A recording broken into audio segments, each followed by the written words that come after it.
Welcome back to Couche Car Garage, everyone. Got a fun one for you today.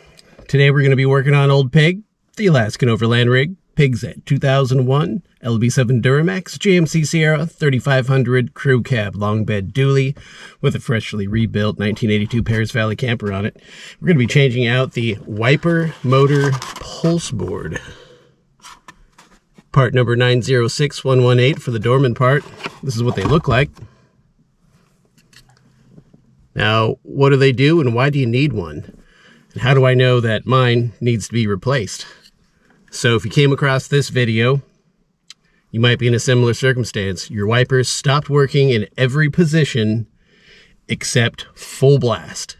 And maybe they come on intermittently for the other positions, or maybe it died altogether and you suspect your motor's done. It's probably, if any of those symptoms happen beforehand, it's probably not your motor. It's probably this switchboard or control module. And there's plenty of theories as to why they go out. Mine's, over 20 years old, so that's your first indicator. Another way that these things go out, they say that if you live in like a colder climate like where I'm at, your windows are frozen, your windshield wipers are frozen to your window, and you go to kick them over, it will sense that resistance and these things will pop on you. I don't know how true that is, or if that becomes more true the older the part gets. And both those circumstances fit the, both those things fit my circumstance.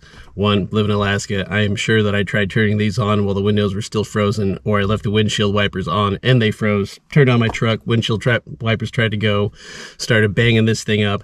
This thing's already 21 years old, so it's time. It is time to change it. They are pretty cheap to get. I'm going to go ahead and put a link in the description.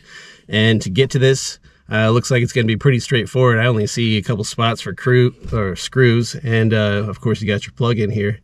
So we're going to go ahead and pop the hood and start a little bit of disassembly so that we can get down. But first, let me show you what my windshield wipers are doing.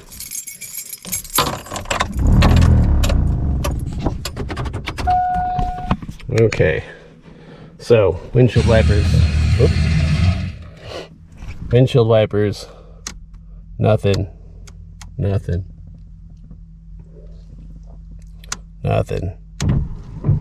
full blast, and that's full blast. Oh yeah, and when you turn it off in any position, they just deadpan. They don't do anything. They're done. They just stay there. So super annoying. And I know my windshield wipers are moving really slow right now, and that is because truck's off. All right, let's go ahead and pop that hood. Okay, we're under the hood here. Here is what we have to disassemble. We got a couple nuts to remove so we can pull the windshield wipers off, get those out of the way. Looks like we got a little hose, little feeder hose we got to disconnect so that doesn't rip off when we disconnect the windshield wiper, or maybe I can just push it all out of the way. I don't know, we'll see. Also have these little clips here.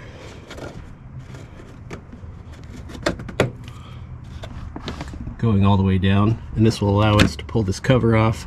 Our motor should be right in this area somewhere. So I'm gonna go ahead and figure out what size that is. I'll be right back. So it looks like a 1/2 inch is gonna be what does it.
Okay, this is kind of a pain in the ass. I was hoping I had a little bit of a tool, like a puller that was small enough to get in there, but all my pullers are too small.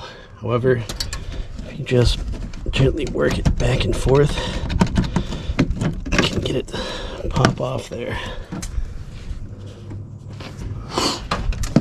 Okay, let's see if we can get the other one the same way.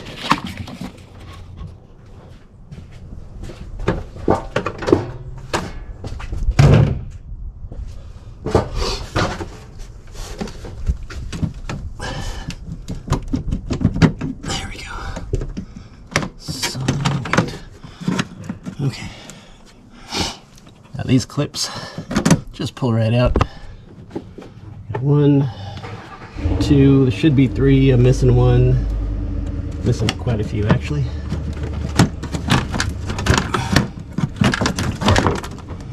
Oh, there we go. Let's see if we can just pull this whole thing out. 1 second here.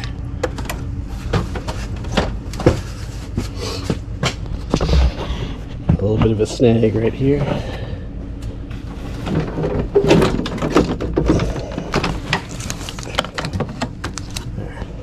Then all just slides out of the way. There is our unit.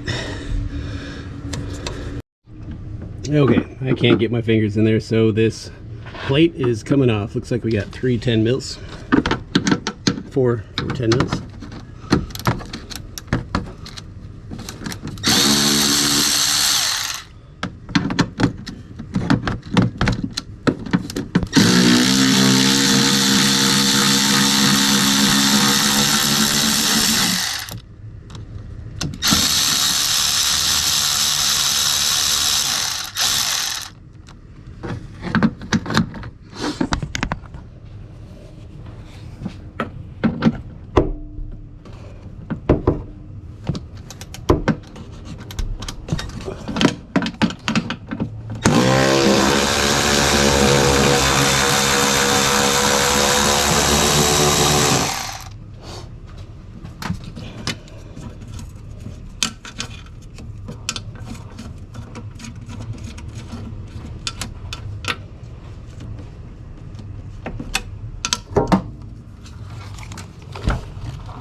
Looks like T20 is what we need.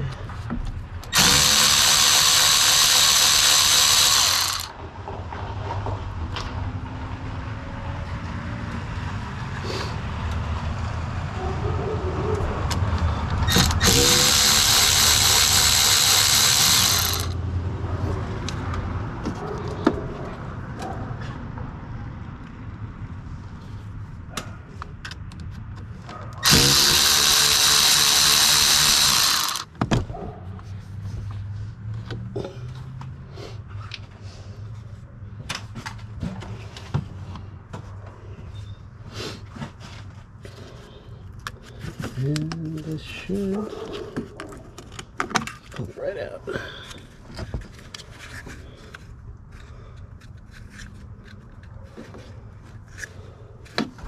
Okay, there we go.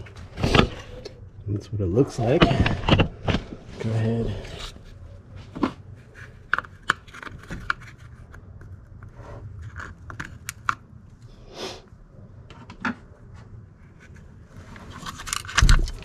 Yep.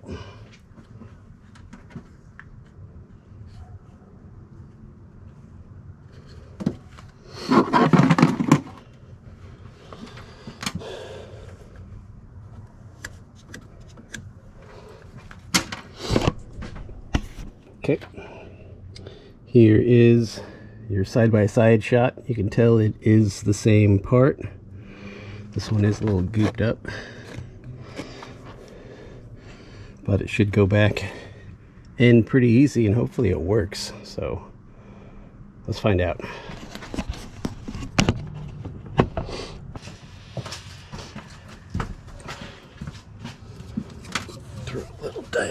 grease in here.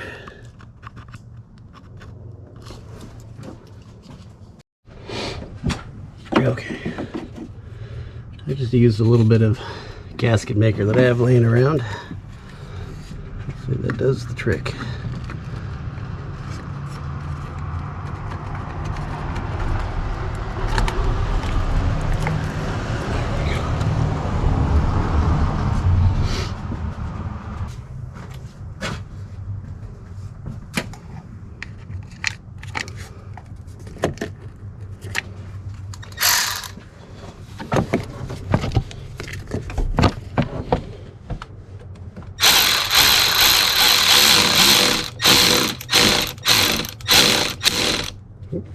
Go too tight. Back that up a little bit.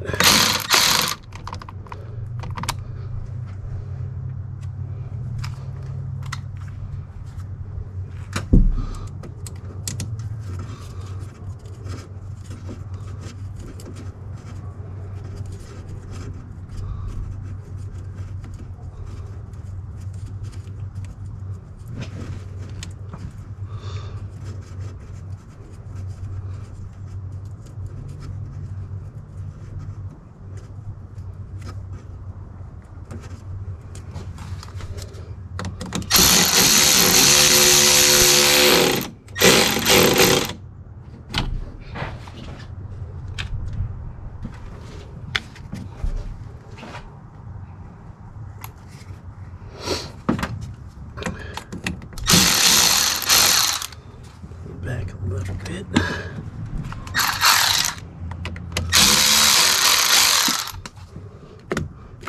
Try to get everything to seat fairly evenly.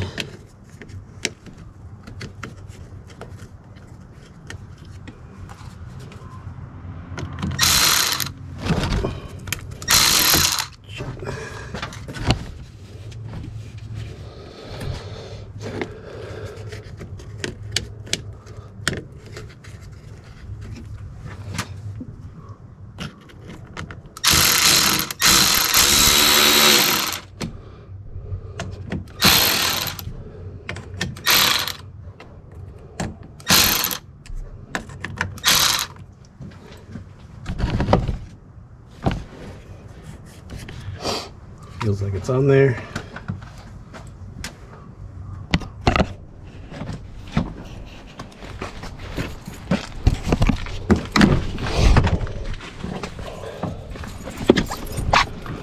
Let's see if it actually works. Oh yeah, maybe.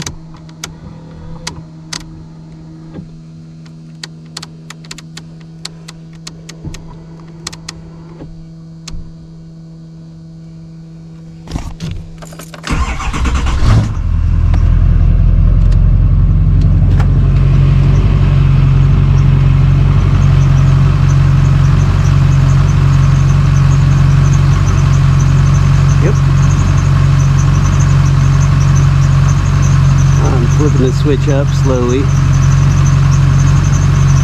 Flip it again. Flip it again. Turn it off.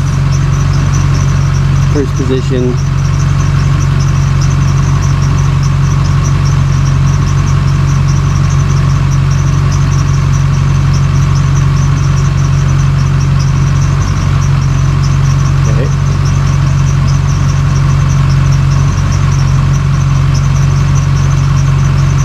To work. Cool.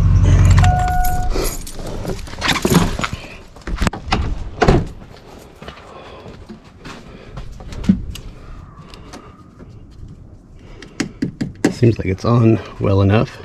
I'm gonna go ahead and start putting this all back together.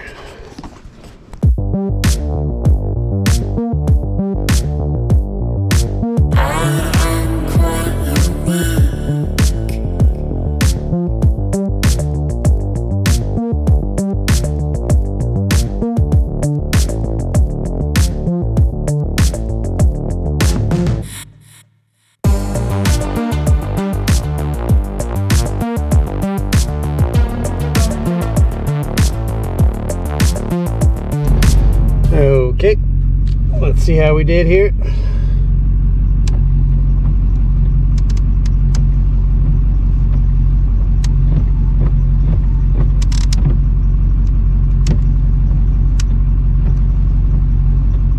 Yep, that works well enough for me. Okay, sweet. All right, that wasn't so bad, was it? There's your old piece there. You can see there's some kind of rubber sealant on the outside, and all that gunk must be some kind of contact grease, like dielectric grease. That's, Anywho, these things go out after a while. It took mine 20 years, but easy enough fix. I mean, you know, there's always little snags here and there. It looks like it would be a lot easier than it is, but it's actually not difficult. And if you're a fan of the channel, you are more than capable of doing this yourself. So why pay somebody else to do it when you can buy a simple part off of Amazon for pretty cheap and toss it in yourself on a lunch break. This is a Dorman part number 906118. As you see, it works just fine, bolted right up. Bob's your uncle. Hope this helped you out in some way. Hope you found it entertaining. And if it did, hit that like button for me. It does a lot for this channel, a lot for the videos, a lot for Kushtaka Garage at large. And hit subscribe because we got a lot more coming to you. All right, guys. Have a good day.